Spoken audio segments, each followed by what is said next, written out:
finally decided to liquidate all my assets and travel to Vietnam, but without flying. Anyway, all packed up, get to the train station.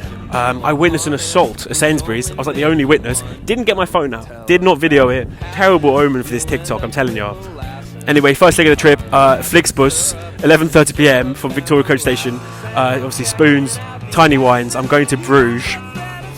Anyway, get on the coach, all good. This poor Sicilian girl had to end up sitting next to her because this guy lay across all 4 seats and said he had to sleep. She had to listen to my waffle. I felt bad for her. Anyway, get to Dover, realise, we're not on the Eurotunnel, we're on the ferry and you have to get off. It's like 3 a.m. at this point, no chance to sleep.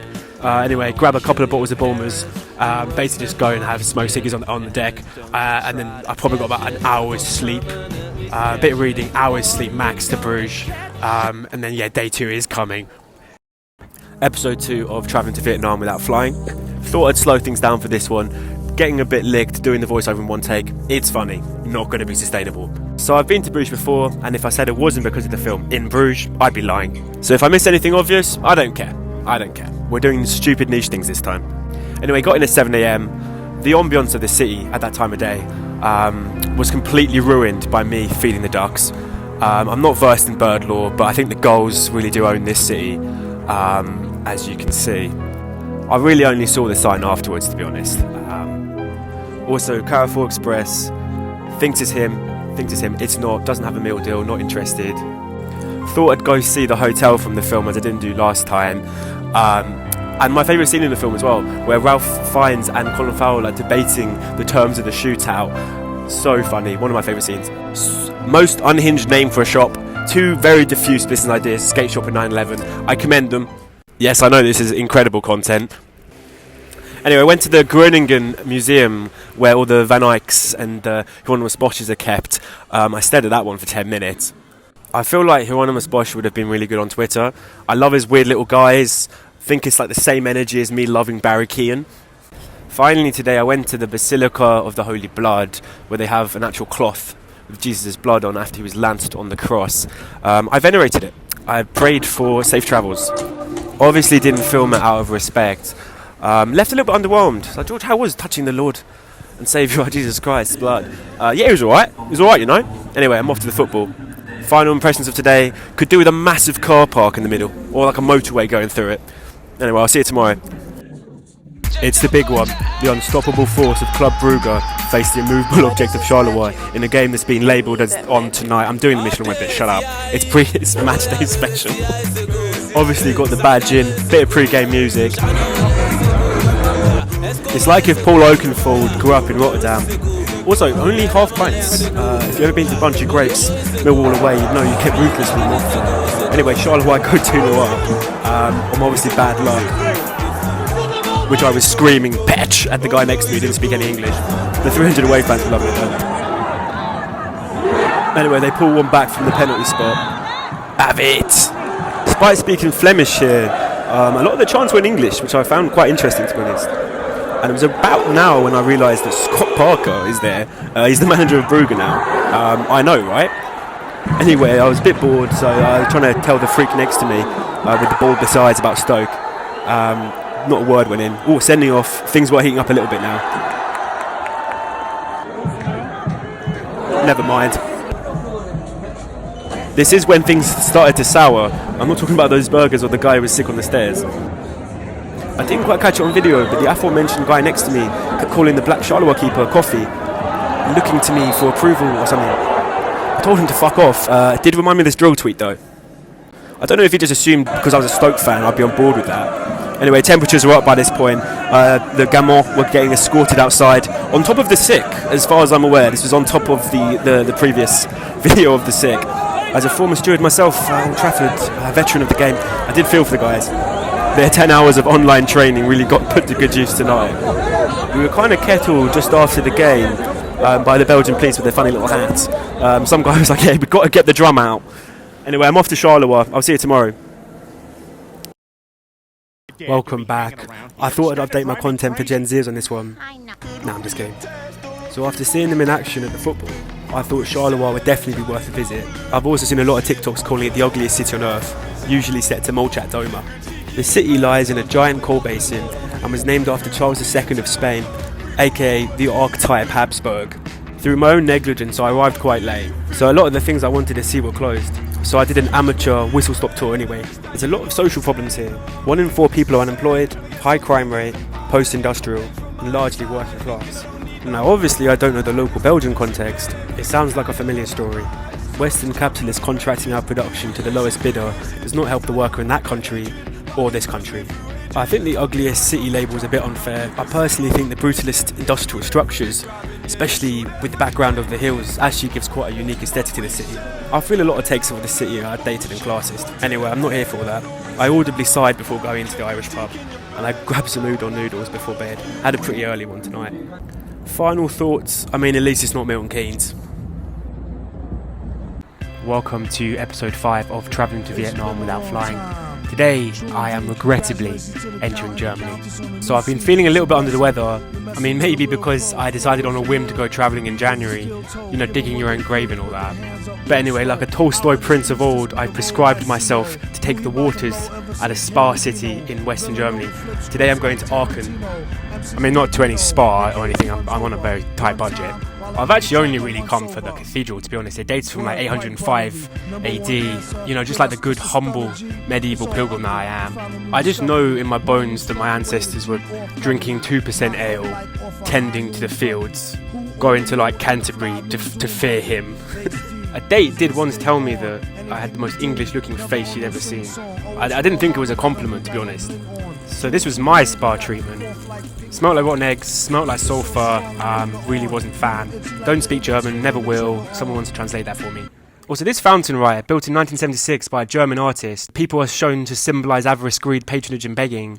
I don't know, maybe it's just me, but I'll let you make up your mind on that. Anyways, it is a nice city. I can kind of feel my dopamine levels resetting to normal. I noticed that this skate shop didn't have disaster awareness in their business model, which I couldn't respect. The only other gripe I have is I'm really sick of these hostels. Keep going into like the smaller dorms rather than the bigger ones, and I find there's actually less privacy. I didn't even catch your name, mate, but you stink. I'm sorry. But anyway, I'm here for rest and relaxation. I got chatting to the barmaid, had a few drinks, and kind of forgot to have dinner, so yeah, I'm sorry, I had McDonald's. I'll see you tomorrow. What's up, you guys? Episode 6 of Vietnam Without Flying. No, I'm just kidding. So today I'm heading further into Germany to the city of Wiesbaden in the Rhine River Valley. I'm here because a much smarter friend of mine had recommended this biography on Dostoevsky. Dostoevsky gambled away all of his money here, hoping that the windfall would provide a platform for his creativity. But it was actually in the pits of debt and despair where the art of the book came to him, which completely changed his fortunes. But I don't believe in the moral of that tale.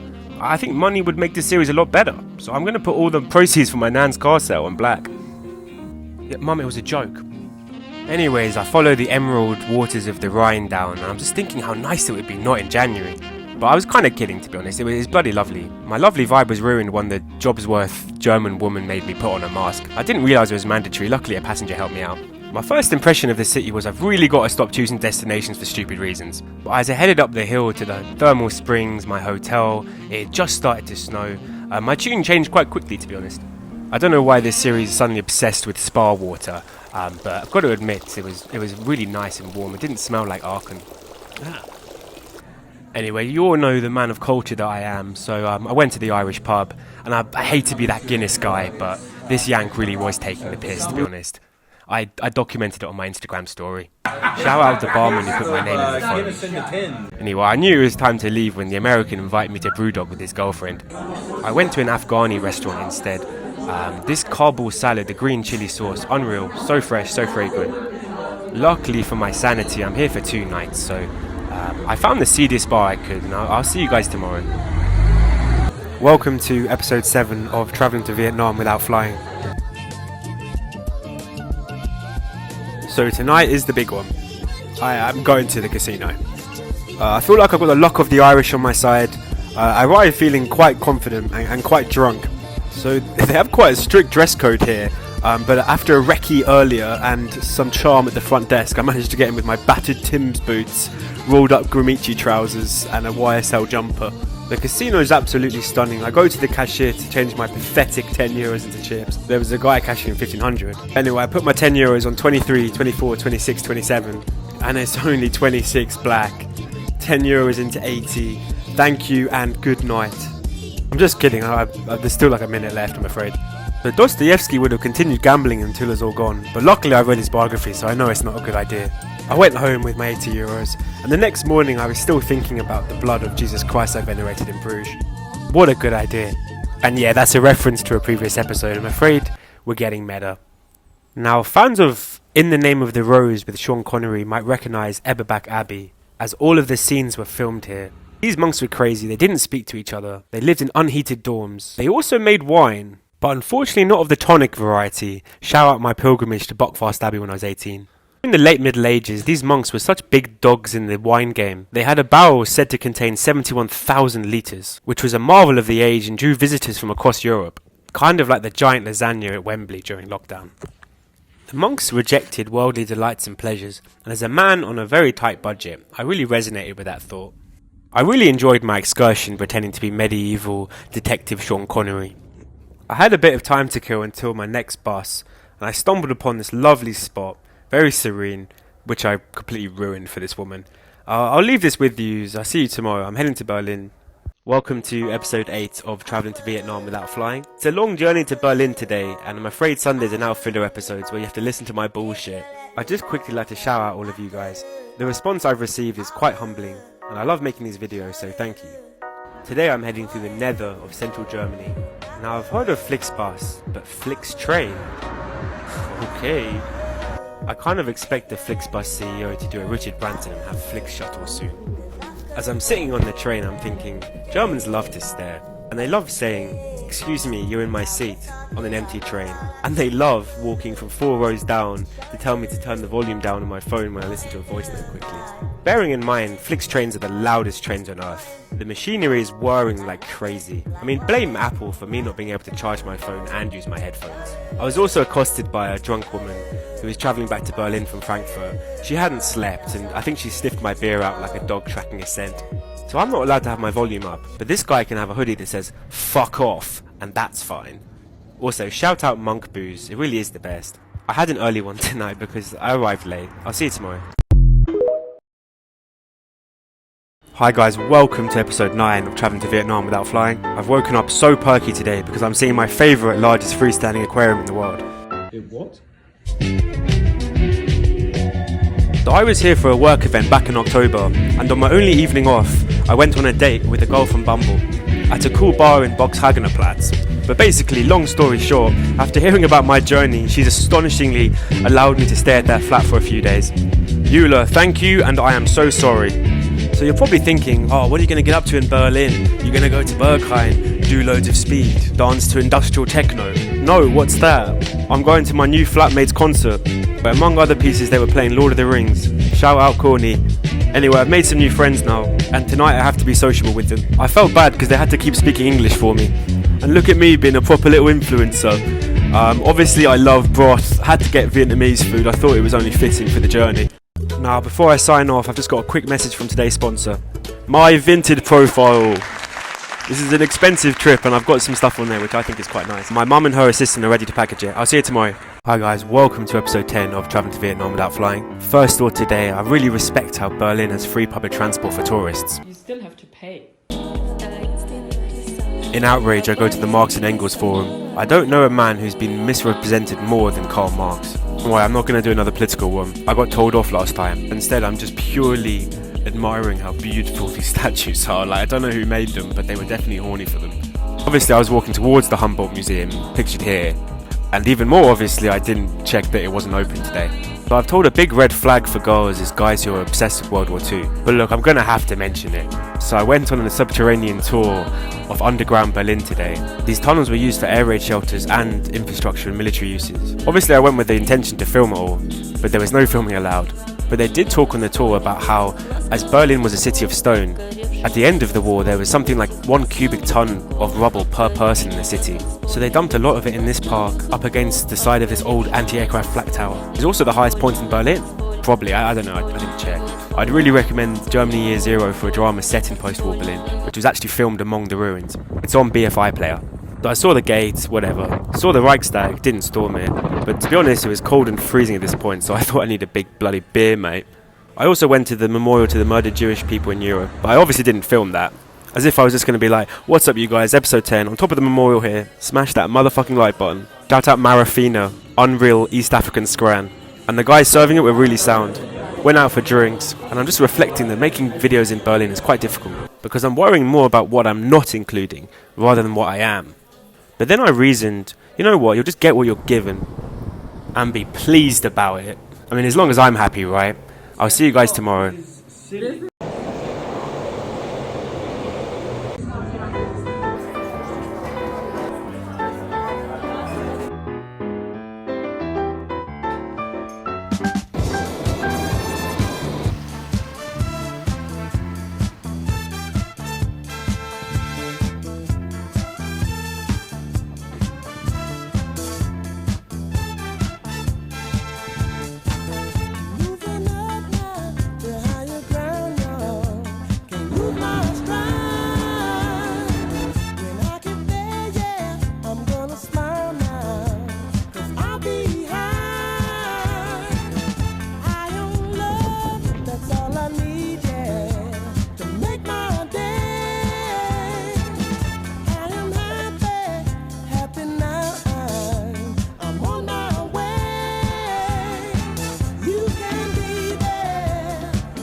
Cheers.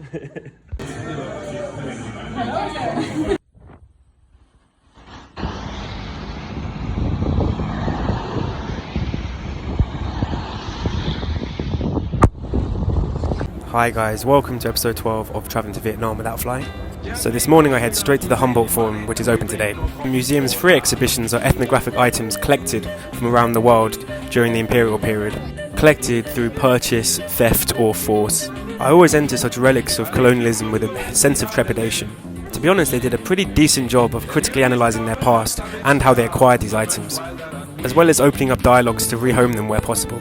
The items in these exhibitions were collected to document what they thought of as an inferior culture, and even when the items were acquired with positive intentions, their very existence in a museum here in Berlin reinforces the othering idea of these cultures, that they're somehow less advanced or less developed socially than us in the West. Francis Bebe critiques this view in the song playing on this video by humorously pointing out the savagery of the West instead, and our obsession with war, hate and crime. My final thoughts before leaving the museum were that by its very existence still, it's still creating the othering effect of these cultures. But I mean, I'm English and, you know, the British are 10 times worse. At least they gave their Ben and Bonzes back. So I head on out and I'm feeling a little bit peckish. So obviously I go onto Google Maps and sort by £1 sign, over 4.5. I decide to go for Albanian food. I didn't know what this was, but I think it was some kind of salt. It was really tasty. This whole meal was really good. And for £6, yeah, really happy with it. So tonight's actually my last night in Berlin. I can feel the megatrip purists celebrating. I'm finally going to be heading east again. So my coach is at 11:55, but first I have to lug my stuff around like a year 7 going to PE. So I have a few drinks with my German friends and I say farewell, and I head to the coach station. I think maybe because I'm a masochist, but I really like these night coaches. I'll tell you where I'm going tomorrow. See ya. Hi guys, welcome to episode 13 of Travelling to Vietnam Without Flying. So I'll pick up where I left off in the last episode, which is at Berlin Central Bus Station, which is not a complete lie, it's nowhere near the centre. Anyway, I'm going to Krakow, whatever. My bus is actually going to Medica on the Polish border to Ukraine, and there's a lot of Ukrainian voices in the waiting room. I thought I was in the clear, but then someone sat next to me right at the very end. But I still slept pretty well, to be honest. A nice 9-hour trip without any ferry in the middle. So I arrive and go straight to my hostel to drop off my fucking bag. First thoughts of the city were that I don't know what I'm doing here. But then I went to the old town, and the colours of the buildings, the aesthetics of it, are just lovely. But first I need some grub, and I saw this deal for 28 zloty for soup in a main, which is like 5.50, 5.60. I can see your patronising faces, but I promise you it was all so well seasoned, and the perfect antidote for a winter's day like today. The perfect tonic. As I walk around the old market, I load up Bumble, not for like love or romance or anything, but I just kind of want a guide. But on two of the profiles I come across, they're both talking about restoring Constantinople, which I'm not going to lie, I don't think it would really get you much likes in England. Fingers crossed I do actually find someone to talk to. More on that tomorrow. As I walk around, I slowly realise that this place is like a cold Slavic Malia. There are still plenty of English tourists, and I must have spotted about 4 couples from the county surrounding London getting pissed up. I managed to walk into this basically Polish Spoons with gender neutral toilets, and it was covered in sick at 4 p.m. Basically £1.30, £1.20 for a pint. I go to this underground brewery where they could get a pipe of beer for 5 litres for the table. But I also realised later it was like a homage to the Austro-Hungarian Empire, so I felt a bit weird. So I got out of there. I'm going to Auschwitz tomorrow, so I had a bit of an early one tonight. But yeah, I'll catch you guys later. Hey guys, welcome back. Episode 14 of Travelling to Vietnam Without Flying. So I went to Auschwitz this morning, but I didn't film any of it. It's not a tourist attraction. By the time I'm back, a whole blizzard has come through. But I'm in good spirits because I have a date tonight. And I obviously put on the finest of my 3 shirts and head on out to the Kazimierz district. At one point on the date, I genuinely started talking about the Polish-Lithuanian Commonwealth, and I was dumbfounded she didn't leave. We basically went to her favourite bar, and they had some bloody good bops, to be fair. Only one toilet for the entire bar. It was positively Darwinian, mate. I ended up getting very, very drunk. So I need my stupid little coffee in the morning. Managed to lose my flip-flops, and in my precious state I just feel like everything will be fine as long as I buy some sliders. Don't talk to me about hostel floors. On a whim I decided to extend my stay in Krakow for one more night, but obviously there's no room at that inn, so I had to change hostels. Anyway, I lug all my shit across town, and I'm the kind of hungover where I have the cravings of a pregnant woman. Go to the supermarket and buy an entire cabanossi, and I decide I'm going to eat it in one, like a string of pasta. You can say I put my whole cabanossi into it. This fella definitely noticed. I say fella, but he's more of an ethereal being. And look, I have zero shame, but I scran the entire pickled herring with my hands. This is a statue to Jan Matejko, who's a Polish painter, which I really enjoyed. I'll say this now, Krakow is an amazing place to spend the weekend. I can't lie, I'd really recommend it. Everything's so affordable. There is a lot of tourists, but you can kind of easily avoid them, to be fair. I'll see you guys tomorrow. Hi guys, welcome to episode 15 of Travelling to Vietnam Without Flying. You know, that intro should be easy to say by now. Anyway, it's my last night in Krakow, and I see the basilica in the day. It's like the 4th basilica of my trip so far. I love basilicas. And then I go to the fortified castle/residence on top of Wawel Hill, which is apparently the most significant site in Poland. In my state, I didn't care for it. No, I did care for this. This is the Chimera restaurant. It's like a canteen. And again, I can see your faces. That was like £6. So £6, loads of food with a beer. I'm laughing. It was tasty. Then a friend recommended that I go to the Propaganda pub, which had just incredible aesthetics, to be honest, with lots of relics and shrines to Poland's working past. I mean, what a spot to drink a few pints of zubas, or zubas, I don't know how you say it. I did see on the chalkboard menu, I saw the Mad Dog shot. I asked the admittedly very hot girl behind the bar, because, I mean, you saw the pub, of course they're going to be hot, and she said, it's a 95% spirit. And I was like, Jesus Christ, is that even legal? And she said, in Poland, yes. I'll see you guys tomorrow. It is Flixbus time.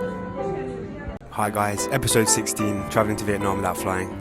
Mornings like these are the best kind of mornings because I'm getting a Flixbus with the excitement of a new place. Today I'm going to Novi Sad. It's only a couple of hours, but it's in the foothills of the Carpathian Mountains. I was met with complete ridicule when I mentioned I was going there, but it actually only made me more determined to have a fantastic day. I haven't been happy with any of the videos recently. I feel like I've lost track of what this journey is about, so the spontaneity and apparent ridiculousness of this journey has put me back on course. Now, don't get me wrong, it's obviously a sleepy town / small city, but people saying this is shit are absolute liars and charlatans. Everyone's having a sleepy day, but it's just so nice. There's a lot of heavy snow, so I'm wrapped up warm, and so are all the little kids sledding. So I had like a massive Caesar salad, a ciabatta and a green tea, and it was like £6. I must have walked so far today, and I feel so good, like my serotonin's coming back. It's exactly what I needed after a heavy couple of weeks, to be honest. That is until I get to the hotel, and I realised I have not read the booking confirmation. It says, oh, you have to pick up the keys from a petrol station, and I thought, oh, surely it's only just around the corner, no problem at all. Yeah, it's like 3 miles away, and because it's a Sunday, there's no buses running, so, but it's fine, I'll walk it, it's fine. It's only like -3, but as I continue walking, a lot of the lovely scenery I was enjoying earlier suddenly feels like an obstacle. To be fair, the exercise was doing me a lot of good, but I was kind of offended. I got to the petrol station, picked up the keys. It couldn't have been more obvious that I walked from the property because I'm out of breath, I've got all my bags, slightly red-faced, and she ends with saying, so you know where the property is? It's like, you sarcastic. Sheesh. The hotel room was disgusting, by the way. But I don't care, it's so nice. Everything is still so mellow and lovely. I'm getting a lot of funny looks. I'm definitely the only non-Polish person here in February. So my destination for dinner tonight is the restaurant Apollo. I should have read the reviews because they did mention the portion sizes. I had some delicious borscht, some pierogi, and just the pork, which came with a lot of different salads. It was really tasty. But as I go back to the hotel, I'm just thinking, God, I should have had the slices of beef in the sauce. Why didn't I have slices of beef in the sauce? It's all I can think about. I'll see you guys tomorrow. I'm heading up into the mountains.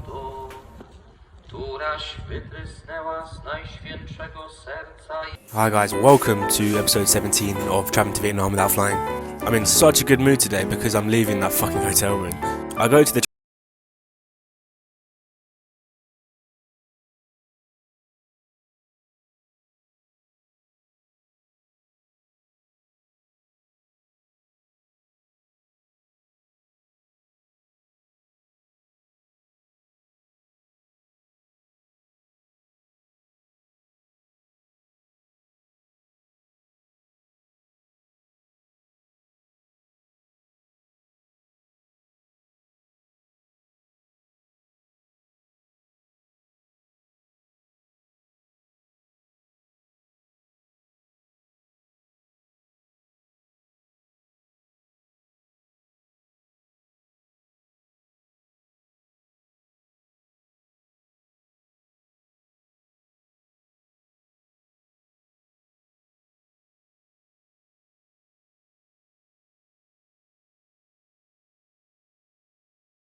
or like old people's home. Still pretty creepy though. Also, this supermarket is stank of stale cigarettes, which I was impressed. There was like raw meat there as well. Also, I've been told there's still this idea that like the West country is a lot richer than Poland, so you can just slap a Union Jack on your second-hand clothing and it will sell. And I don't think you've been to London since 2004, love, but I really respect the bit. Trying to find my way out for dinner, and I think I stumbled into a horror film. No more cabbage. I'll see you guys tomorrow. My Flixbus is at 6 p.m. Episode 18, Vietnam no flying. Down to breakfast, waitress speaks no English. Deliberation, guides me to a table, plate of food waiting, I tuck in. She comes over and starts screaming at me. Brings over pancakes, I tuck in. Lovely bit of jam. Comes over and screams at me again. What do you want from me? Anyway, I drop my bags off, go to the Nikifor Museum. This is a ridiculous transition, but he was a very famous naive artist from the town, so called because he had no formal training in art whatsoever. The Lemko minority here. The story is both tragic and uplifting in equal measures. He was born with his tongue attached to his palate, but this was only discovered later on in his life, so for the most of his life everyone thought he was mentally handicapped. He grew up in poverty and was often homeless. He's just spent his days sketching and painting the town. He was treated a bit infamously and a bit like an oddity. He sketched over 40,000 paintings. That chest held all of his possessions and it was also served as a bedroom for him when he was homeless. So I didn't mean to laugh then. Knowing his tragic story gives the pictures such an emotional depth. I really enjoyed them. I forgot to mention he did find fame in his later years due to the patronage of some Warsaw-based artists. I still have a couple of hours to kill in Kranicy Zdrój. I got told off for the pronunciation last time, and it turns out they do have mineral water here. Hopefully it will heal me of my ills. They have like 10 as well. Sat down, started reading. It tastes like copper pennies, mate. It tastes like blood. It was really weird. It was really odd. Anyway, I go to town, pick up my bag. My Flixbus is just arriving now. Look at that. I'm going to Slovakia, just across the border. Not a long journey, but public transport here is quite shit. And I've never been to Slovakia before. It's a shame the bus was at night because I would have liked to see the scenery. But I'm afraid tonight was just an admin. Literally just doing washing, I'm afraid. So nothing fun to report, but it's a lovely medieval town. I'll see you guys tomorrow. Hi guys, welcome to episode 19 of Traveling to Vietnam Without Flying. A quick walk around the well-preserved medieval town of Budapest, Slovakia this morning before my train. It's fucking gorgeous. But first I need to get my coffee and drugs. I went into a super drugs / Boots style store, just looking for paracetamol, mate. You know, it's 9:30 in the morning. 3 Slovakian workers at the shop just kept talking at me in Slovakian, like shouting at me, until I just kind of left. The shop said it was open from 8. I didn't understand. Anyway, I accidentally bought 2 sticks of salami instead of 200 grams of one. By the time I realised it was too late. Oh, did you want facts about Budapest? Oh, that's a shame. Today I'm going to Košice, Slovakia, which is the capital of the eastern part of Slovakia. They're also known as Easterners here, because they have quite a distinct cultural and linguistic difference to the west. And obviously it's got a really well-preserved old town, because I am just a massive slut for well-preserved medieval old towns. I drop my bags off, bit of grub. It's really nice, it's lovely. So the cathedral dates from the 14th century, I think, so I had a little look inside. Quick fear, straight back out. And I walked over to this medieval jail museum, which I was really looking forward to.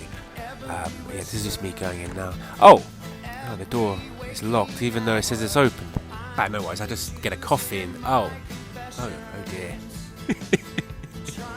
Oh, that's a Red Army monument in the centre of the town. That's interesting. This barrel doing at the pub. I need a drink. Couple of guinea, plural. €100 from the cash machine. That's insane. No one could even change it for me. Apart from this Italian restaurant. €2 wine. It was really nice. Whole dawn to myself. I'll see you guys tomorrow. Welcome to episode 20 of Travelling to Vietnam Without Flying. A special couple of episodes coming up as I'm in Ukraine. But this morning I'm still in Košice, Slovakia, getting the bus to Uzhhorod, Ukraine. Which isn't a long journey, but a lot of the time is spent at the border. I seem to be the only non-Ukrainian on board, and apart from the driver, the only man under the age of about 70. So Uzhhorod and its surrounding oblast is viewed as a safe zone by the rest of Ukraine. There are no nightly curfews here like the rest of the country. Life insurance for death by military action is a legal requirement to enter the country, and they obviously recommend downloading the air raid alarm app to warn you of any incoming missile strikes. It's worth noting that the situation in Uzhhorod is kind of unique, so don't apply it to the rest of Ukraine. And just because it hasn't been attacked by missiles as much doesn't mean that it hasn't. It's impossible to avoid the war in this country, which is apparent the moment you cross the border. There are military uniforms everywhere, military vehicles everywhere, and obviously as a sheltered Westerner like myself, there's just something so uncanny valley about it all. This region of Ukraine, Transcarpathia, has traditionally been one of the poorest in the country anyway. There are some very old vehicles, including larders, and a lot of dilapidated buildings. My hostel cost £7 for a triple room. For obvious reasons, over the last 10 years, the Ukrainian hrorovnia has really lost a lot of value. I'm pleased to see reconstruction work going on at the theatre in town. As it hits 4 PM, the petrol generators come on because of the scheduled blackouts. Basically, they're told to conserve power from the grid, as the Russians are targeting their energy infrastructure all the time. People here really are unfazed by it all. I found that the reaction to me being here kind of oscillates between either indifference or disbelief, but I would say more towards indifference, to be honest. I feel like a lot of the people who live here have seen a lot madder shit than some stupid Englishmen. There are a lot of refugees here from the east, but also I met a pair from Lviv who had just come down to Uzhhorod to party. As I walk back without any streetlights on, it's quite eerie, but I'm thinking of my conversation with the barmaid. Her husband, just like all other adult men, is enlisted. Just a couple of weeks ago, the military come with a list of names and they marched off to war. Her husband isn't among them yet. I'll see you guys tomorrow. Episode 21, Vietnam no flying. I'm woken up by what appears to be bedlam. My phone's going off, outside's going off, the app's telling me to get to shelter, so I grab my leftover pizza because I'm fucking hungover. Then I remember everything will be okay, according to the hostel owner. And he's right. Once the alert was over, I headed out into the city for my first proper walk around, and I immediately see a car crash, which reminded me, God, I need to take some more videos for my TikTok, because it's like a car look at these fellas in the sun. Plumbing in Ukraine is shit. Like, you can't flush toilet paper down there, and then water just drips out and then freezes, and it's the slippiest place on earth. This was the most Irish traveller wedding shawarma I'd ever had. I was too scared to go into the cathedral because I couldn't read the sign. Went to the castle instead. As I'm looking at the ruins in the view, I remember that once the air raid siren is over on your phone, it says in this corny American accent, "The air raid is over, may the force be with you." I don't know if it was just because I had the English setting on. Anyway, back to the castle. Oh, they've got a dungeon. Straight in. The Ukrainian guide spoke no English, but luckily she motioned 2 horns on her head, so I could guess Lucifer, witchcraft, Inquisition. Also, the artwork had no right being this horny. Not sure how this little guy fit into it all. He can stay. Anyway, me and the guide in broken Russian are best mates at this point, and she insists on taking a picture of me.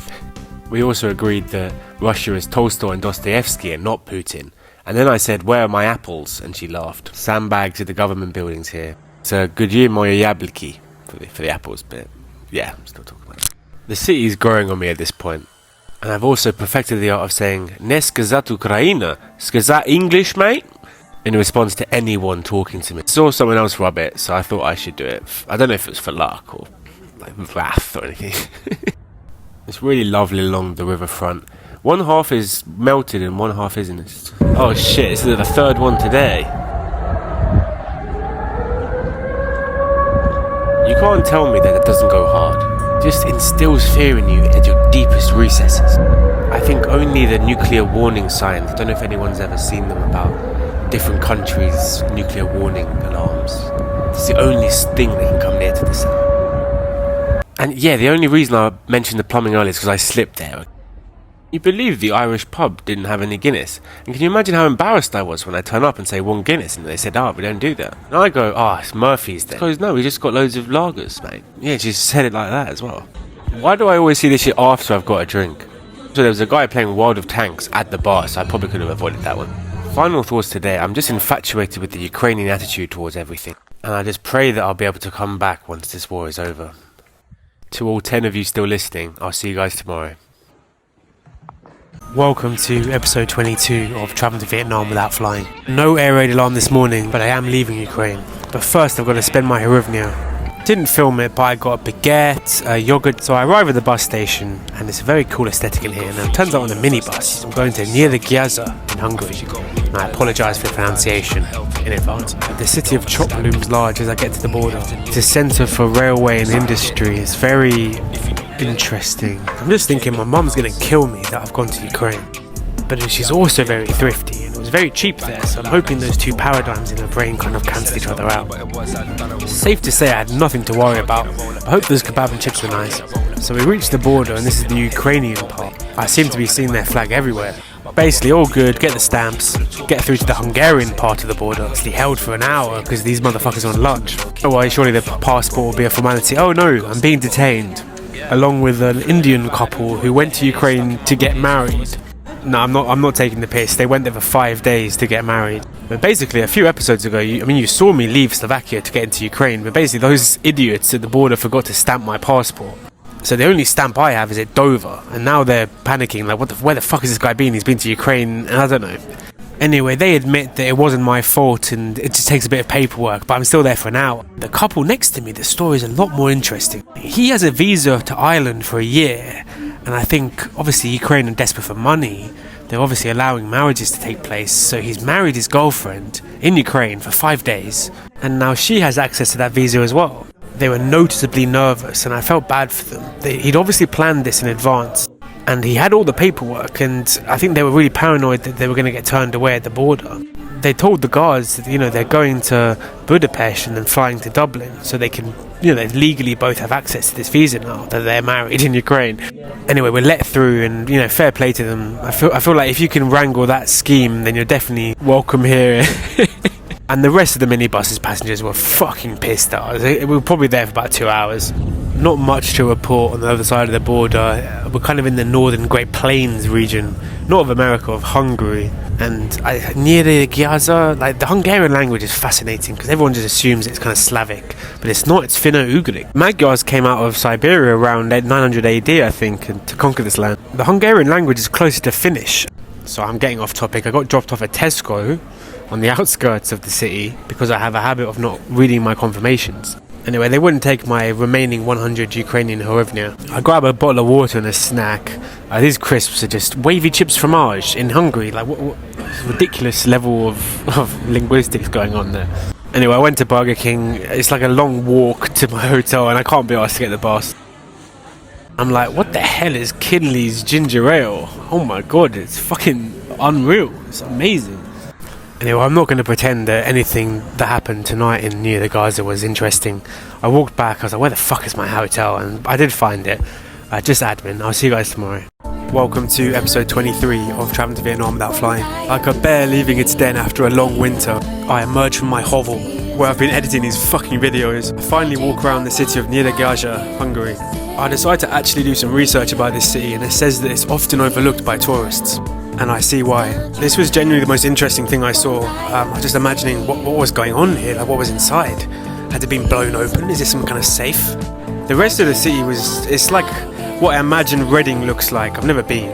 Look at this picture and tell me that's not behind the high street of any generic UK town or city. Actually, I tell a lie, this was the funniest thing. It was like I've entered a Black Mirror episode. To me, this is a pretty generic statue of a Magyar Hussar. But what on earth was going on? They were taking pictures for so long. I was paranoid at any minute they were going to turn the cameras on me and just start chasing me. I quickened my step as I got to the train station via this fella. And I just know this feels good. Yeah, like I said, not much content going on here. Anyway, today I'm going to Debrecen, Hungary. Just a short hop, to be honest. I'd liken me going here like a man arriving at a crossroads, left or right, and then just sitting down at the sign, because I can't decide whether I go east via Romania or go into Budapest and then round via Croatia. But I'll deal with that at the end. In the meantime, I'm kicking the can down the road, so I check into my hotel. It's not much going on here. It's a Sunday, trying to find some energy from somewhere, which normally means me getting some beers. You know, a few Vice beers. So you appear to be bringing me lemons. Is everything okay at home? Well, when life gives you lemons, you go to the Italian bistro and then get turned away. Oh well, in doubt, you go to walk to box, walk to go, walk the walk for udon. Quickly find the best rated pub on Google Maps, and it turns out it's an e-sport pub, and I still regret not going in. I'm sorry, I just couldn't do it. It's just funny that I've been to a war zone and got a tattoo for content, but I won't do that. Anyway, like I said, I have a dilemma about where to go next. Now I have to think about you idiots as well. I want to go to Budapest and Croatia, but that would be going the wrong way, expertly shown on this map. Or I just head straight into Romania. Decided either way, I'm definitely going to Greece and Albania. Whatever happens, I'm not going to Serbia. I'm sorry. So obviously I decided to flip a coin. I know there'll be some doubting Thomases, but hopefully you believe me after seeing the video. You've seen my videos, you can tell full well my editing skills are not good enough to fake this. No, there's no head or tails, but it's city or numbers. Look at this. Very impressive. Right, it's the moment of truth. It's city, I'm going to Budapest. And thank fuck, because in the moment of flipping I already knew exactly where I wanted to go, so I'm really happy with this outcome. Just like every other episode, being arbitrary is best. There is irrefutable proof. I'll see you guys tomorrow. Hi guys, welcome to episode 24 of Traveling to Vietnam Without Flying. Obviously, in case you missed it, end of last episode, I decided by coin flip I'm going to Budapest, which is the wrong way. Shut up, nerds. That being said, I am a little apprehensive about going to Budapest. I've never been before, but it strikes me as a beacon of cheap UK booze tourism. But anyway, I thought I'd completely raw dog it. I've planned nothing and I've booked into the cheapest hostel I could find. I am pleasantly surprised by how picturesque it is, and after the last week, it's nice to hear some English-speaking voices, even if they are Americans. Just joking. Check into the hostel, and I'm immediately asked if I like to party. Briny, I'm sorry, but not with the likes of anyone who's staying at a hostel in Budapest with the explicit reason to party. Also, quick segue. What is it with the knife, with the beers? Why did they cut off the phone? Why can't they just pour it properly? Anyway, I have a romantic walk by myself to Cafe Kotor, no luck on Bumble yet I'm afraid, which is a Hungarian restaurant. I've heard about their specials board, which is supposed to be excellent and not ridiculous prices. Definitely not by London standards anyway. Playing You Never Can Tell by Chuck Berry, which obviously reminds me of Pulp Fiction. So I thought I'd ordered a red wine, and it turns out I'd ordered the strongest, driest white wine I've ever had in my life. I got a lovely dark red cabbage and potato. Sounds simple, but it was tasty. I'm a slut for red cabbage, and it was well seasoned. Oh, they're playing it again. Well, if it's nice, play it twice. Look, I did say I'm raw dogging it, so I went to the party district, I think it's called. Oh, and look who it is. Not content with ruining my primary school dinners, he's ruining Hungarian cuisine now. Also, I'm not pretending that any of my Budapest content is unique or original. I am not a travel journalist. I am not making travel content. I am just a man on a very stupid journey. I go to Zimplerkurt, which is a ruined bar here. I've never seen a card machine with a screen saying tip suggestion for a pint. Pay your staff properly, folks. You know, it's a Monday night, I'm not feeling hugely sociable, but the Spanish group next to me turn to me and say, think of a number between 1 and 10. There are 6 of them and I guess 7 and they don't guess it. Like, no, do it again. So I thought of 7 again and they didn't guess it. I don't get what the trick was. I was expecting some kind of magic. Just realised as I'm doing the voiceover that they might have been trying to flirt with me. Oh well. Grabbed what I thought was a cherry beer, but it was more like a Magnum. What an outcome. Love these antique maps. Get back to the hostel and oh my god, he's got it down off the wall. Time for bed, I think. But first I was playing with this air vent in the men's toilets. I filmed this afterwards, but I did it for like 10 seconds and turned around and there's a small Indian man there just watching me. Today's shout outs to my granddad. See you guys tomorrow. Hi guys, welcome back. Episode 25 of Traveling to Vietnam Without Flying. It's my second day in Budapest and it is Valentine's Day. I hate to burst your bubble, but I do release these a day later, come on. Got a big day ahead of me, so I think I need some proper breakfast. Unfortunately, I went to this place. Look at the state of this full English. Can't tell me what's wrong, unfollow me now. I sat down to eat it and this couple, I felt so bad for this guy. They had to change seats and he was so hungry, I could tell. First stop is the Hungarian National Museum to hopefully fill the glaring gaps in my Hungarian knowledge. The place was like a labyrinth, so I accidentally went upstairs first, which was like the late medieval, early modern stuff, which I was kind of familiar with, so I wasn't too fussed about. But then I see the archaeological exhibition, and this is right up my street, documenting this land from the Paleolithic all the way up until the Hungarian conquest about 900 AD. I'm not going to be able to condense it for you. You know, the Avars were buried with their horses. I blagged a youth ticket, so for £2, I'd highly recommend checking this out if you're in the area. It was really fascinating to find about Hungarian culture before they conquered this land. They had a diorama of the Paleolithic with us living in caves, but I don't think I've ever seen a cave, at least not one I could live in. The only caves I see are the ones where those weirdos on TikTok get stuck in. I beg you, please spend your Sundays differently. I crossed the mighty Danube and this is my next destination, the Gellert Hill Cave, which you could live in. This now Roman Catholic church. But first, right underneath, I think it was part of the cave complex, there's this crack den. Obviously I had to go inside, but I was kind of creeped out. It's just full of strewn rubbish, and I turned the corner and I'm sure I saw a homeless person. Got out of there and went to the actual Roman Catholic church. They had a section in the church dedicated to the Polish people, and they had a shrine to Father Maximilian, whose story I encountered when I visited Auschwitz a couple of weeks ago. After that I climbed Gellert Hill for some views of the city. They built this hill fort and monument once they crushed the revolution of 1848. They're doing some works on it, so I couldn't get too close, but the views are really nice. Whatever your opinion on Budapest, you can't deny its natural beauty. Now this is my next destination, the Hungarian National Gallery. I just can't figure out how the fuck to get there. After a labyrinth of stairs and following trails of tourists, I really couldn't be bothered. No offence to Hungarian art or anything, it was just getting on a bit. Hate to think why this sign is up at the nursery. Anyway, I'm walking over to the Hospital in the Rock, which is my next destination. Yeah, it's World War II content, but unfortunately it was like €28. The next tour wasn't for 45 minutes. I just couldn't be bothered. So I walk around, you know, I see the National Parliament, I think. I don't know what that is. Just thinking, really got to plan these days better. Now, I've been getting a few comments about people saying that, oh, you need to engage with your followers more. So, look, I hope you're happy. I got one recommendation and I went there. Got my Kinley's ginger ale, delicious. Got mash and pork dish, it was delicious. And yeah, maybe I should listen to my followers more. So yeah, final thoughts, got to plan my days more. In unrelated news, I've got an early Flixbus to an unscheduled destination, so I'll see you guys tomorrow. Hi guys, welcome to episode 26 of Traveling to Vietnam Without Flying. Early start this morning in Budapest. Didn't even have goulash. Here's the obligatory Flixbus shop. Today I'm going to Ljubljana in Slovenia. I received a couple of comments saying why aren't I going to Slovenia? And I had no argument back. So on a whim I booked an early morning Flixbus. The views were stunning to be fair, but I didn't really capture many because I was having a very passive aggressive fight with the woman next to me. She kept trying to shuffle and dominate the seat. It was mine. Of the places I visit have a very Thursday night vibe, if you know what I mean. Oh, for fuck's sake. Lovely city to be fair. I had a little walk around before dropping my bags off at the hostel. It was a long bus journey, so a lot of things were closed, but I just needed to stretch my legs. Slovene architect Jose Plečnik has had the biggest impact on this city, as among other things he's designed like the National Museum, all of the central market district, the bridges. His style is imprinted on the city. They also got rid of cars in the city centre, which gives us such a nice vibe. The centre of London could learn a lot, to be honest. Went to Tivoli Park, lovely little spot, lots of people out walking their dogs. Just incredible camera work here. You can just make out the tips of the Dardanelles in the background. It's really very nice. Outrageous breach of copyright here. Mr. McVitie would be turning in his grave. Seeing this really brought me back down to earth, to be fair. Another thing I don't get is the dumbfounded look I get from barmen when I ask to pay at the bar. I don't want to finish my drinking by having to pay. I can't even Irish exit at the Irish pub. Seeing this reminded me of the funniest tweet I've ever seen. Walking along looking for some food and I see a sign that says naan. And I'm like, oh fuck yeah, curry would be amazing. After a piss, I sit down and realise it's vegan. They're playing acoustic versions of pop songs from the 2000s. Then I realise it's the Wild West of curries out here. In England we have certain conventions, but there's no rules here. Look at this bread, sourdough with my curry. It's ridiculous. Oh, for fuck's sake, it was nice. Anyway, afterwards, you already know where I'm going. Where else to watch the Arsenal City game? Inside was even better than I could have imagined. The most weirdly specific scarves and stickers I've ever seen in my life. But first I want to shout out Scott and Anonymous, these are for you. I spent my €10 wisely. I go back inside and there is the funniest Englishman who walks in.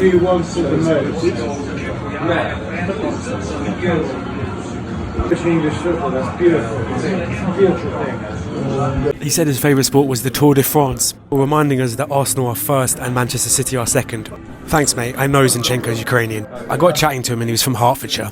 I also met a judge from the Guinness Book of World Records. This does sound like I'm having a Guinness-induced fever dream, but I promise it's true. Over here to judge the largest online quiz in the Slovenian scores, and he actually said it was very boring and it's basically just a PR stunt. Also, these guys, the game had finished, they were watching Two and a Half Men on the TV. I'll see you guys tomorrow. Hi guys, welcome to episode 27 of Traveling to Vietnam Without Flying. Keep getting community guidelines violations, so I'm paranoid they're just going to ban my account without any warning. So this episode is rated U for Universal, just to be safe. I wake up this morning and I'm still in Ljubljana, Slovenia, queuing at the bus station, and I always wonder who buys these garments from Sports Direct. And I just couldn't believe the price of the Jordan Peterson book. For the record, I think he's a deeply stupid man. Anyway, today I'm having an excursionary night at Lake Bled, Slovenia. Most everyone told me to go to Lake Bohinj instead, but I just couldn't find any affordable accommodation. God, lovely mountains. Wait a second, is that Aldi called? So I'm sat on the coach with no passive aggression, and I feel like a bear just sitting in the valley appreciating the nature. Pause to read it, I've got a lot to get through. I also feel like a dog enjoying a car ride with his tongue firmly inside his mouth. So I arrive at the lake and it's stunning. People were saying, oh, it's a bit busy, a bit touristy, but I mean, it's February, I think I'm right. That's a castle on top of the plateau of Grad in Slovenia. It originally dates from about the 11th century, and they lived up there for protection. The village of Grad underneath still exists today, but now it's below, because the cowards felt safe enough to come down from the hill. I grab my camera and start walking up the steps to the top. I'm desperate for the best shot of the lake possible. I shirk the €15 entry fee to the castle, and I go off path to try and find this shot. Oh, these bloody trees, man, they're everywhere. There's a church on an island in the middle of the lake, which is just stunning. If only I could see it. Hi sir, yes, we've located the missing British tourist. Yeah, he's okay, just a little bit delirious. Keeps talking about finding the money shot. Any minute now he'll get the money shot, he keeps saying. With shame I walk down the hill path. I feel like this way has been trodden for centuries by the cowards who used to live up here. I also saw a couple of lizards scamper away from me as I was walking, but obviously I'm not dexterous enough to have filmed it. Anyway, I'm back down to the lakeside now, and like a schmuck I decided to do the 6-kilometre walk around the lake like everyone else. Because the lake is so calm at this time of year, all the algae rises to the surface, giving the lake a pinkish hue, but also a putrid bubbling mess in places. The receptionist of the pub hostel with naked calendars of ladies in the men's toilets said it was fine, just don't drink it. And I personally believe him. Haven't done anything stupid in a while, let's go swimming. Entering my Daniel Craig era. To be fair, I swear the Finns do this every morning, and it does make you appreciate everything a lot more once you get out. This lady couldn't get the robin into her hand, unfortunately. Nothing to do with me, I promise. God, I do need a new Facebook profile picture. If only I could somehow catch it and then hold it. Anyway, I make it round, back to the hostel, a bit of admin to do, washing my clothes. I went out for authentic Slovenian grub tonight. A stew with buckwheat porridge and a dark beer. It was nice, it was tasty. Got back to the hostel and had a few drinks with a couple of French travellers, and we were given an offering of food by this other table. I'll see you guys tomorrow. What an incredible day. Howdy cowboys, welcome back to episode 28 of Travelling to Vietnam Without Flying. Wake up this morning and I'm still in Lake Bled, Slovenia, but I'm getting the bus to Ljubljana first. Finally got a seat at the back, so I'm in a silly, goofy mood. God, those planes look nice, that would get me to Vietnam quickly. It's musing at the back about how, as an English traveller, I get rewarded for my ignorance, so I can go to the depths of Slovenia and they'll still be able to converse with me perfectly. But then I'm just thinking how hard the Flixbus trip goes. Anyway, that's enough waffle. Today I'm going to Trieste, an Italian city on the Istrian Peninsula. The coach was full and I'm in 2B. The woman in 2A has her bags on my seat, and a 1,000-yard stare, and the length of time she ignored me was comically long, just hoping that I'd eventually give up and sit on the floor. Anyway, you know the drill by now. Dropped my bags off at the hostel. It was like the decor was interesting. They had like black chalkboards, but I didn't see a single piece of chalk. I suppose they must have rubbed off all the dicks and slurs. I wash away all my sins and head out for dinner. I've scouted a proper traditional mother and son pasta place with an apple spritz. I don't even care if it's allowed. I don't care. It was so nice. I think that's the equivalent of a calf in the UK. I love both, but you can't deny the Italian food culture. I had a free drink token at the hostel, so I quickly went back and there was a guitar on the wall and this guy saw me film him immediately. Quick George, play it cool. Oh well, there were like 5 kinds of coffees. Trieste was historically the end of the maritime Silk Roads, the era when Venice and Genoa dominated the trade from the east before the age of colonialism and exploration. It seems fitting that I visit. It's a bustling port city and the smell of the sea is amazing. I've learned that my earlier destination of Uzhhorod is the most inland city in Europe, so to reach the sea now feels good. The 18th century pier, lovely romantic spot. Could you imagine someone doing this in Southampton, watching the P&O Super Saver mega cruise go out? At one point in time, this was the 4th biggest city in the Habsburg Empire, and you can definitely tell from the architecture. Quick shout out to RK, Matt and Danny. I'm out of beer and potato Europe now. I'm in wine and tomato Europe, so I had a aperitivo in your honour. These Italians though, man. I go in and order what I think was a large white wine from the board, and the guy responds so condescendingly saying, "Big? Where do you see big? I can make you a double, but it'd be double the price." This sounds like semantics, mate. Just give me the fucking large wine, okay? Everything here is so classy that I can't lie. All the women look elegant and all the men look like football managers. Scott Parker, Pep Guardiola core. I always think you can over-plan an evening, and I don't like doing that, so I ended up in some random spots. But when I got back, a big light was on in the hostel, but there's like 4 people sleeping. Like, come on, lads, one of you step up and do it. I'll see you tomorrow. Hi guys, welcome to episode 29 of Travelling to Vietnam Without Flying. I'm abruptly woken up at 4 a.m. The guy in the bed near to mine comes back very drunk, dropping his phone, just making so much noise. I can't quite get back to sleep, but yeah, it's not an issue. And suddenly I turn over and this guy's fucking beating his meat. He's got his phone down to one brightness and has no shame whatsoever in a dorm room. I cough so loudly and then turn over, but I don't think it stopped. Put up this lovely video to try and get rid of my trauma. Oh, but then also at 7 a.m. his alarm went off. Wank alarm. And then at 7:30 this Russian woman just lights up a cigarette. It's fucking pandemonium this morning. Some guy was like, look, put that out, what the fuck are you doing? So funny as well, she left righteously as if it was political correctness gone mad that she can't smoke a cigarette in the dorm. Hilarious omens for today though. I go down to the pier to ponder with everyone else. I wonder if anyone's going to be tasked with watching these videos when I visit the police states later on. Poor guy. Anyway, so the inventor of confetti was born here. Maybe. No, he actually was. I think there was a festival in his honour or something. I need a coffee though. I'll go into this exceedingly fancy place on the square, which is savagely under attack from pigeons. You get a little chocky pud with it. My Flixbus is at 2 p.m, so I have a little walk around the city. I see a Roman amphitheatre in the centre of town, which is still really well preserved. And it's just so surreal having these ruins amongst big city buildings. It's just the cultural heritage on your doorstep. It's madness. It would be like living next to the first ever spoons. I see the giant stairway and decide to climb it for the views. I'm still in Trieste, by the way. I don't know if I've mentioned it yet. You'd think I'd be good at this by now, wouldn't you? No, let's go on a minute-long tirade on public masturbation instead. Forgot to get the Flixbus shot, but we drove through the more industrial part of the city because it is a working port and it's interesting to see these gargantuan structures. Oh yeah, we're going to Tirana, Slovenia today. Just a short hop down the coast, to be honest. Although now in Slovenia, traditionally it's been part of the Italian cultural sphere. It was only really after World War II when this land was given to Yugoslavia in payment for Italy's sins. So the Italians were forced out of the area, and then the Slovene minority became the majority from people moving into the coast. I arrive at Portoroz as I get off my Flixbus. Look on Google Maps and it's like, you get a bus for 7 minutes, but it's like an hour walk around the coast and it's a nice day, so it'd be rude not to, mate. There's often been a lot of money in this area due to the production of salt. Or white gold as they used to call it here. And those were the old warehouses where they were stored. You might have spotted a common theme in my videos, and that's the lack of cars in central areas. Cars are heavily charged to be in the centre here, which makes the pedestrianised areas a lot more friendly. I walk through Tartini Square, named after the Venetian composer who was born here. In the narrow cobbled streets, I'm almost expecting a bucket of shit to be thrown in my head, in good old medieval fashion. To be honest, I've carried on for far too long in this video already. I locate my guest house for the night. I'll tell you what I got up to tonight tomorrow. I'll see you guys later. Hi guys, welcome to episode 30 of Travelling to Vietnam Without Flying. I'll pick up where I left off at my guest house in Tirana, Slovenia. Day in the life of a true Brexit geezer. I go out to dinner, I have a pint, spark out someone's nan, find out the restaurant I was eyeing was closed, despite saying it was open on Google Maps. Anyway, you know by now my penchant for making rash decisions. So I quickly go on Google, 4.6, like a 2-minute walk. I see this review and go, at this point I'm too hungry to care, let's go in. I'm like, oh fucking hell, it's a bit fancy, but I get a drink. She really went to town on it. And then they inform me that there's no menu tonight. They only have the 8-course or 10-course tasting menu. I then notice behind the bar a Michelin sign. I'm like, fuck, do I leave? I've already got the wine now, it's too late. I sheepishly ask how much is the 8-course tasting menu, and the guy goes €110. To cut a long story short, I do negotiate a small tasting menu for €40, mainly to avoid the embarrassment of having to leave without any food. Actually, more accurately, I thought I'd ordered something a la carte, so I actually wasn't expecting any of the dishes, so it was a real treat for me. I've never had food like this. I've never had a Michelin star meal before. But my god, the atmosphere is stifling in here. All I can think about is Ralph Fiennes in the menu made sure to use an inordinate amount of hand wash. The main was a little bit demented. It was like langoustines in plum, but it was fucking nice, to be fair. Still a spenny day though, so I'll have to enact some changes this week to make up for it, I think. The next day I head up into the old city walls, and Spielberg, eat your heart out, mate. Lovely view, to be fair. This side is really well preserved as it's up against the sea. And suddenly I'm like, what's that? Just don't mind me, I'm just squeezing that through. As a man who grew up playing football in bogs, in parks, I don't think these guys even know how good they have it. Like I said, making up for last night, sacklet olives for lunch. Also, I got some really dirty looks when I poured the brine on the floor. I'm like, we're literally surrounded by it. I didn't know they had gammons here.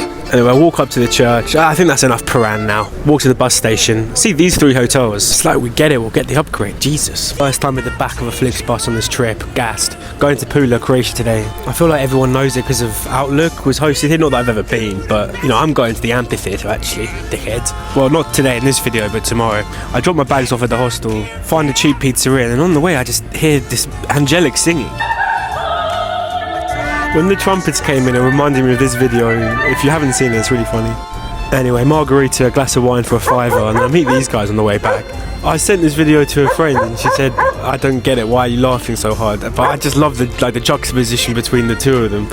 Get to the bar, have a pint of Guinness, then suddenly a bell's rang, and then the barmaid comes up to me and she says, oh, the bell's just rang. I'm like, oh yeah, no worries, I'm just finishing up my pint, last orders. No, the guy on the floor's shirt has rang the bell, and that means he's buying everyone in the bar around. Do you want another pint of Guinness? Well, I don't mind if I do, I'll see you guys later.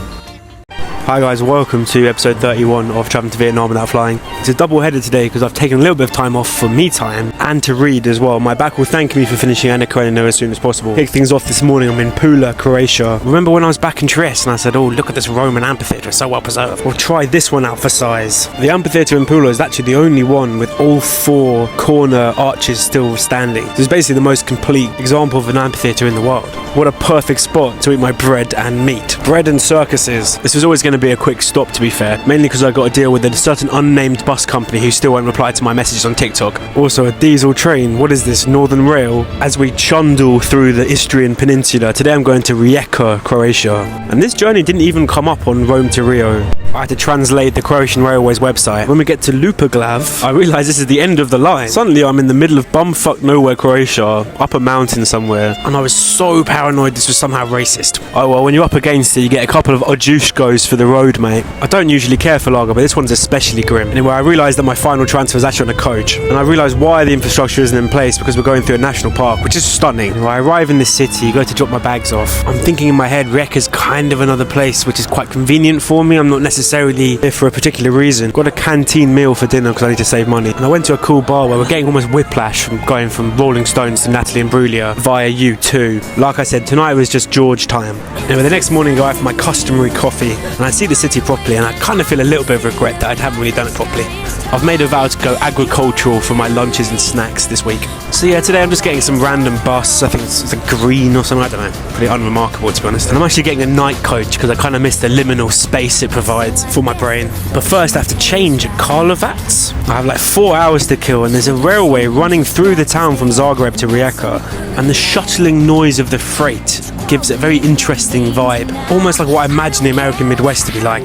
Oh, that's only if it derails and spreads lots of poisonous gases everywhere. It is hours like these when I wonder, like, what the fuck am I doing on this trip? Where am I? I desperately need to head east at this point. I admit that to you guys humbly.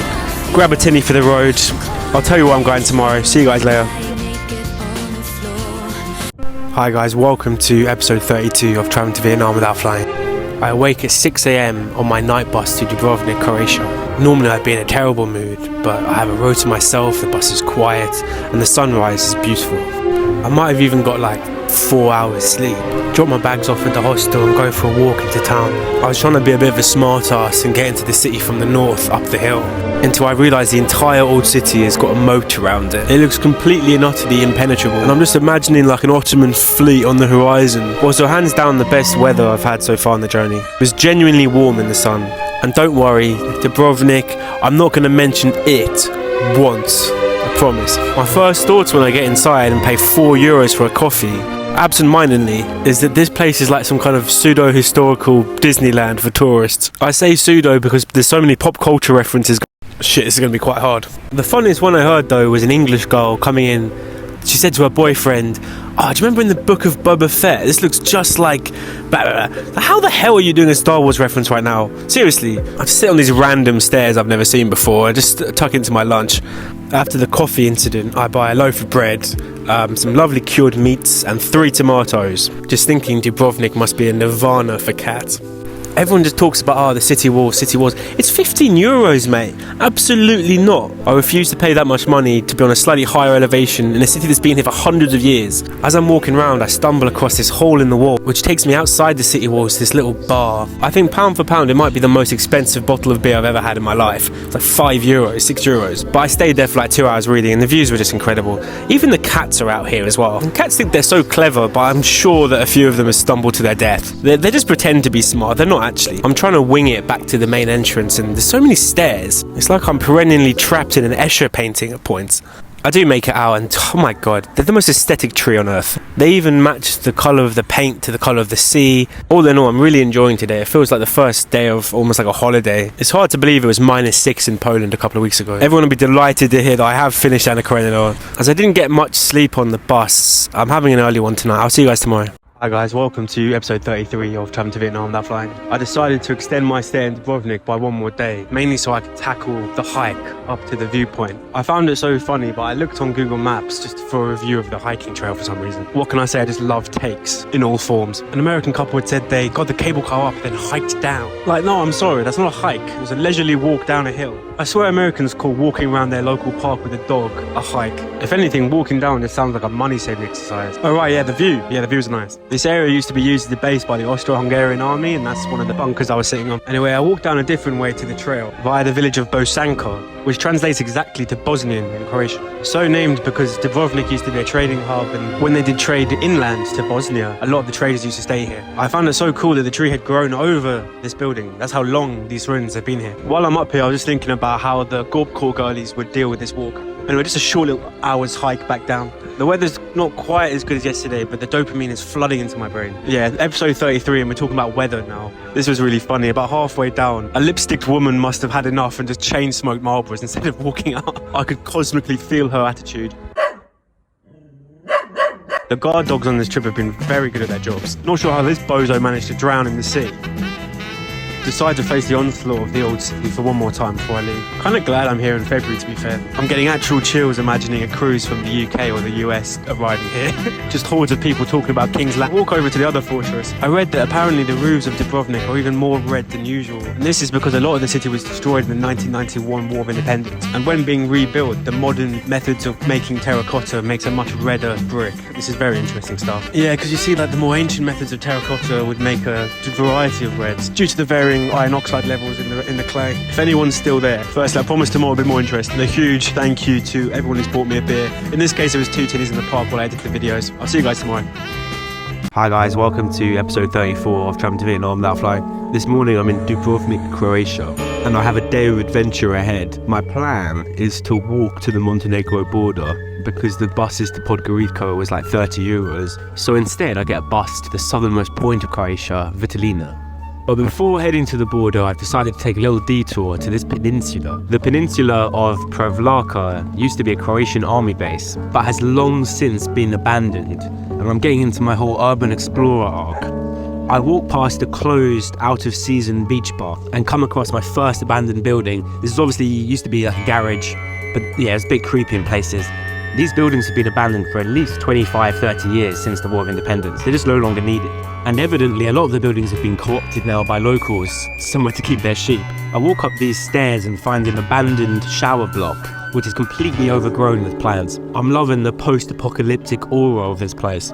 I only watched episode 1 of The Last of Us before I left, but I imagine this kind of worldwide fungal infection probably started on hostile floors. I am expecting some infected to come and attack me at any point. The southernmost point of Croatia is a Austro-Hungarian fort, but just as I reach there, I find this weird cave thing. But it's not just a cave, it's a brick wall which has been broken down. So obviously I had to go inside. This is despite every single sense in my body telling me not to. I think I've seen this movie before. What's it gonna be? Zombies, vampires, George gets stuck in a time loop. I need to get out of there. This is the fort, but unfortunately they were doing building work, so I couldn't get too close. I say they were doing building work. There was no one here. I haven't seen a human in about 2 hours. As usual, I take the scenic route back to the road, and I decide in good Jesus fashion to wash my feet. Probably should have bought more than just a banana. Anyway, I walk back to civilization. I'm ready to enter Montenegro on foot. And it's the perfect time to answer this question. Pause to read it. And the only answer is rats and the guy with the gun. And I will not be explaining myself at this time. Apart from some funny looks by the border guards, I get through just fine, both sets of borders. And there is my destination, Hudjek Novi. Anyway, it's about now when my phone charger decided to die on me. My phone's on about 2%. I bought 3 on this trip and they've all broken now. You guys didn't need to know any of this, but I did manage to locate one in the shop. I eventually locate my guest house for 20 euros and go out to town. And anyone that knows me well would know that this is my absolute element. Camel blues, mulled wine and Balkan folk music. Absolute fucking scenes, mate. I've walked obscenely far today, so I think a big meal is in order. And because this is the Balkans, that inevitably means Chevapi. And I'm just thinking about how openly hostile the bus workers were earlier. Like, I'm so sorry for wanting a ticket to one of your scheduled services to Vitalina. See you guys tomorrow. Hi guys, welcome to episode 35 of Traveling to Vietnam Without Flying. I'm in Herceg-Novi this morning and it's absolutely pissing it down. Not just pissing it down, it's like a thunderstorm. I'm going down the coast to Kotor today. My mum's been before and she said it's bloody lovely. The town is situated in kind of like a fjord, surrounded on all sides by the Rocky Mountains, which is so covered in dense evergreen forests it kind of makes it look black, which eponymously is where this country got its name, Black Mountain, Montenegro. Who decided to name a country Montenegro? And not for any other reason. Dropped my bags off. Best hostel I've stayed in so far. Old Town Youth Hostel in Kotor. And not just because of the cats, but they definitely help. Like I said, the weather's kind of stopped me from being able to do much today. So I follow the noise of shenanigans and go for a drink in the common area.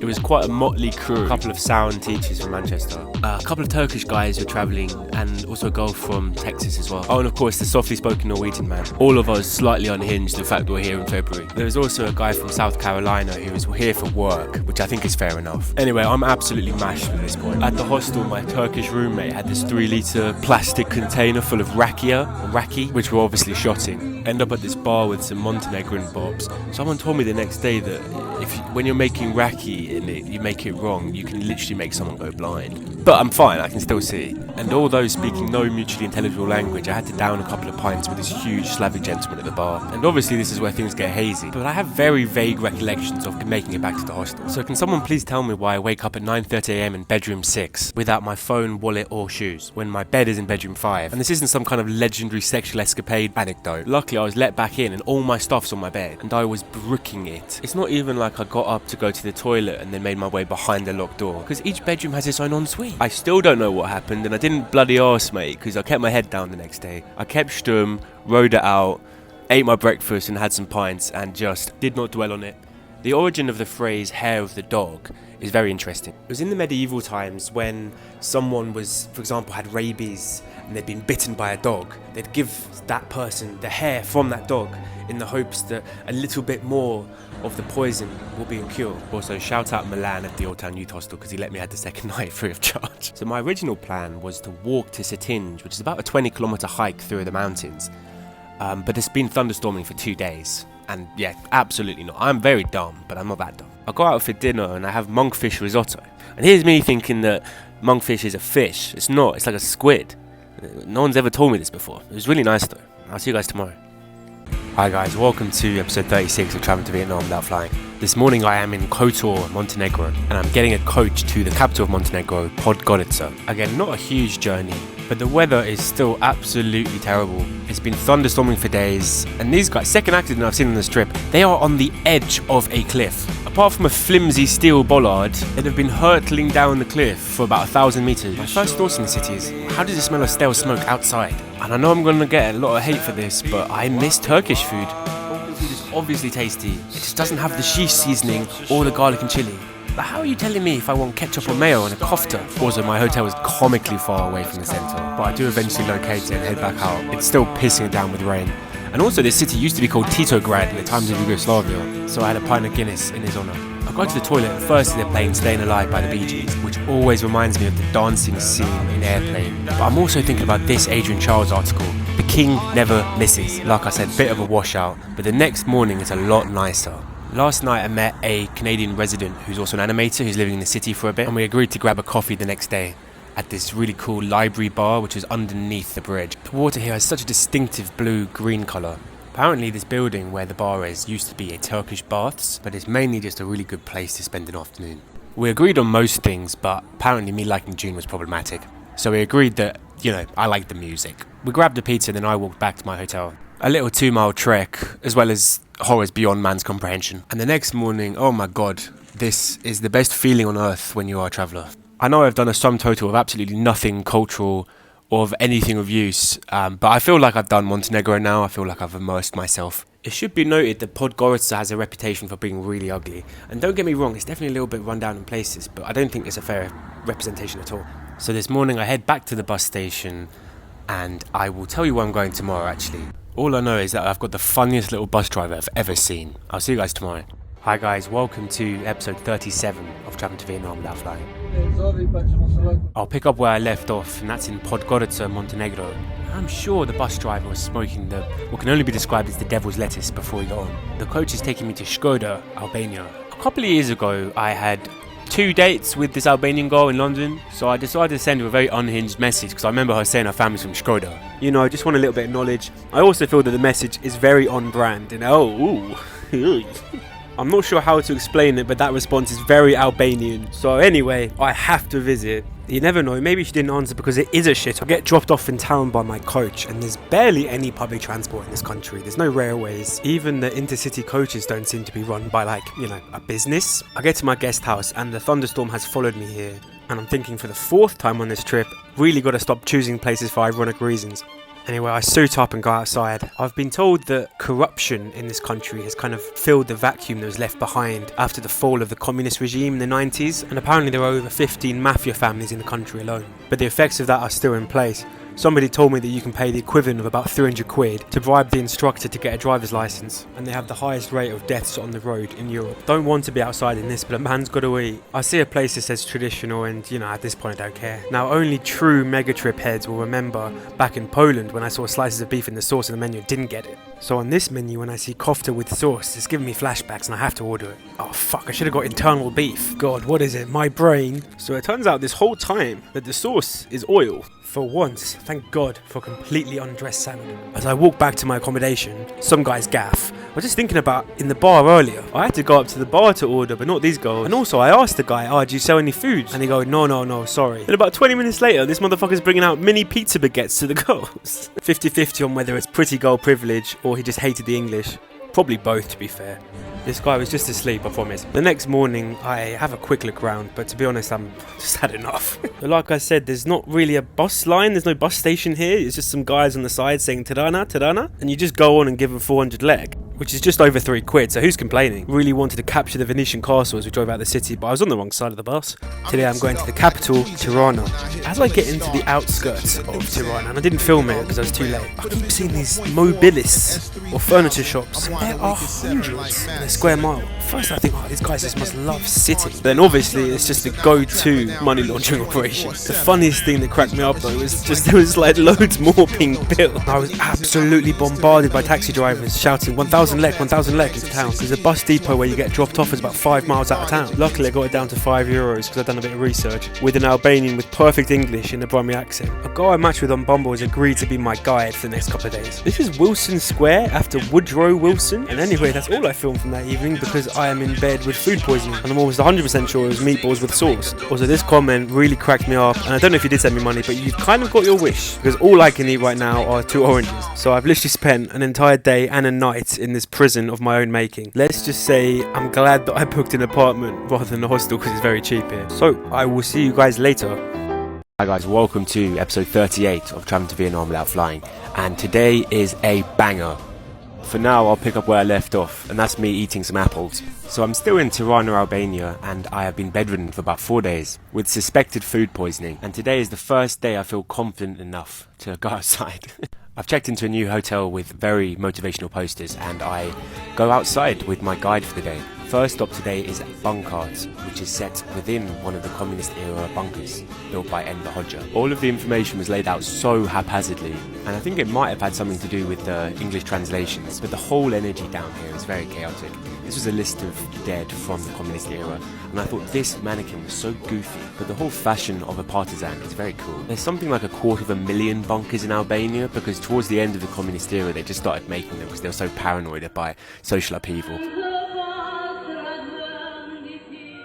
The communist economic reforms after World War II drastically increased the living standards in this country, but towards the end of the regime it was more known for having about 9,000 deaths at the border with people trying to escape. Anyway, as we're walking I noticed a few football scarves and then realised that the Tirana derby's on tonight. At the ticket office we bump into a Londoner originally from Albania and we agreed to watch the match together. We decided to go to the slightly more expensive East stand because obviously the ultras are behind each goal for each team. FK Partizani versus KF Tirana. FK Partizani are kind of the underdogs and we're also sat near them, so today I'm supporting them, the team in red. Anyway, within a few minutes of the game starting, the Partizani keeper has a firework thrown at him basically and he's down on the floor. So obviously they had to get revenge on the other keeper. It's fucking bedlam in here. Well, this is so funny as well. Someone was trying to sell one-bedroom apartments in the Ultra stand. Anyway, about 20 minutes in, Partizani go 1-0 up, and it is just absolute scenes. Even before the goal, we had about 5 minutes of added time just from the fireworks incident. And the stadium announcers are having a long day just saying, please stop throwing things on the pitch. Anyway, you know when the ref is sent to the VAR box that he's going to rescind the penalty he's just awarded.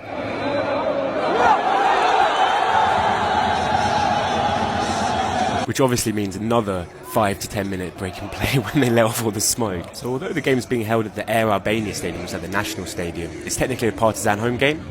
And the guy leading the chant in the Ultras has the funniest anime voice I've ever heard. Anyway, Tirana think they've equalised, but it's actually ruled out for offside. But that doesn't stop all of their Ultra groups is shooting off fireworks onto the pitch. Which then obviously means that these guys have to do it as well. So the entire stadium is filled with smoke and the game's called off for about 10 minutes. Luckily, my two companions were translating all of the slurs and chants they were all singing at each other.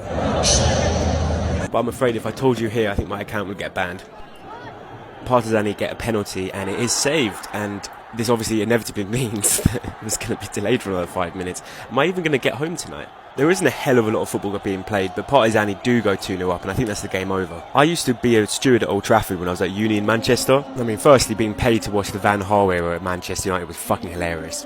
But seeing this pitch invader brought back some funny memories. We had a briefing before each game, and the head of Controlled Solutions Group used to say, right, if anyone gets on the pitch and he gets out a £50 note, £50 to anyone who sly tackles him. I don't care how you do it, but if you get him to the ground, you'll get 50 quid added to your pay packet. And so that meant whenever there was a pitch invader, there was about 10, 15 stewards all chasing him. But because the Old Trafford pitch is so watered, and these guys have no grip whatsoever, they were just slipping and sliding all over the place. I always imagined Benny Hill music going on in my head while I was watching it. All of the stewards having pound sign in their eyes for that 50 quid. After about 90 minutes of added time, eventually the game is over and Partizani celebrate with the players, who even pick up the flares. It was quite funny as well. It's like, how the hell is this allowed to happen? But then when the police came, they were all high-fiving the Partizani players. And even the fire guys who were putting out the flares were still spudding all of their mates in the stand. Essentially, by far the best football game I've ever watched, and I didn't actually watch any of the football, because as a piece of theatre, unbelievable. And I've once seen Stoke play Crawley. To be fair, as a Stoke fan, I'm not used to watching the game anyway, so it suited me down to the ground. I will catch you guys tomorrow. Stay safe.